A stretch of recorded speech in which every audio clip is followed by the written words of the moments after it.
Tu as plein de points sur ta machine à coudre, mais tu ne sais pas lesquels utiliser. Alors bouge pas, je t'explique tout dans cette vidéo. Dans ce nouvel épisode de la série Apprendre à coudre, je vais t'expliquer les points les plus utiles pour que tu puisses faire 90% de tes projets couture. Et pense bien à t'abonner pour ne pas rater la suite des épisodes ou pour regarder les épisodes précédents. Le point que tu vas le plus utiliser pour la plupart de tes projets couture, c'est le point droit. Sur ma browser, on a le point 0 et le point 0,1 qui sont tous les deux des points droits. La seule différence entre ces points, c'est le placement de l'aiguille. En 0,1, l'aiguille est placée au milieu et en 0, l'aiguille est placée à gauche. Personnellement, je préfère qu'elle soit placée au milieu et que je puisse la déplacer moi-même. Et pour savoir comment déplacer l'aiguille, je vous ai tout expliqué dans l'épisode précédent, donc je vous invite à aller voir. Le point droit, c'est le point qui te permettra de faire toutes tes coutures d'assemblage, en tout cas les plupart, pour des tissus qui ne sont pas élastiques. C'est littéralement le point que tu vas utiliser le plus. Et comme d'habitude, on pense toujours à faire un point d'arrêt en début et fin de couture pour être sûr de bien fixer notre couture et éviter qu'elle ne se défasse.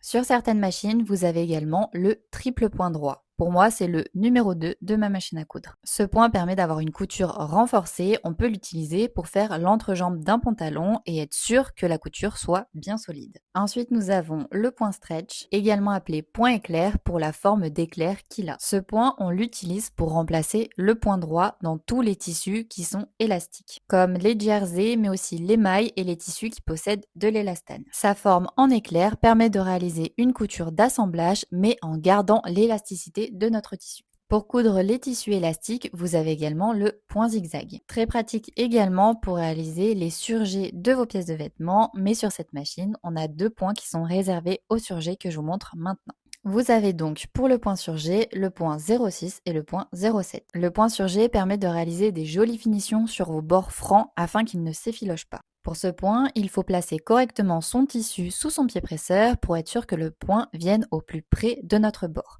Pour ça, vous avez un petit repère que je vous montre en vidéo. Il faut que le tissu soit au niveau de ce repère. Il faut simplement placer le bord du tissu au niveau du repère et réaliser sa couture. Utilisez le point 0,6 pour réaliser un surjet sur les tissus de type fin à moyen. Le point 0,6 vous donnera cette finition pour vos bords. Et utilisez le point 0,7 pour vos tissus qui sont épais et lourds. Par exemple, là j'ai pris un velours d'ameublement, c'est un tissu qui est assez épais et j'ai réalisé mon point de surjet avec le point 0,7.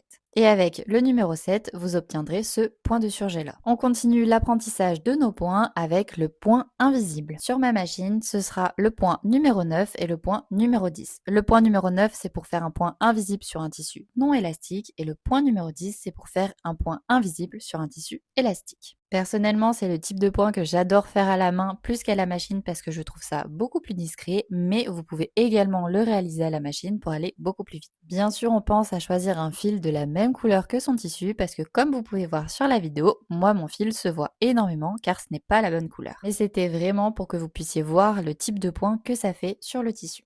Ensuite, on passe à nos points boutonnières. Donc moi, ce sera du 29 au 35. J'aurai tous ces points pour faire des boutonnières. Personnellement, le point boutonnière que j'utilise le plus, ça va être le numéro 30, la boutonnière rectangle. J'utilise également de temps en temps la boutonnière arrondie, la numéro 29, mais également la 31 qui est pour faire des boutonnières sur des tissus élastiques. Pour réaliser son point boutonnière, il faut utiliser un pied presseur spécial boutonnière qui est fourni avec votre machine à coudre. Si vous souhaitez une vidéo tuto sur comment réaliser une boutonnière avec ce type de pied presseur, n'hésitez pas à me le dire en commentaire et je vous ferai la vidéo. Et pour être totalement transparente avec vous, j'ai été agréablement surprise sur la facilité de faire la boutonnière avec cette machine à coudre parce que moi je me souviens que ma première machine à coudre, à chaque fois j'avais des sueurs tellement j'avais peur qu'elle rate ma boutonnière. Et là, ça s'est vraiment fait tout seul. Et comme vous pouvez voir à l'écran, la boutonnière est vraiment nickel. Et pour finir sur nos points, vous avez également plusieurs points qui sont pour la décoration. Donc ça va être des points décoratifs pour pouvoir faire des petits motifs sur votre tissu.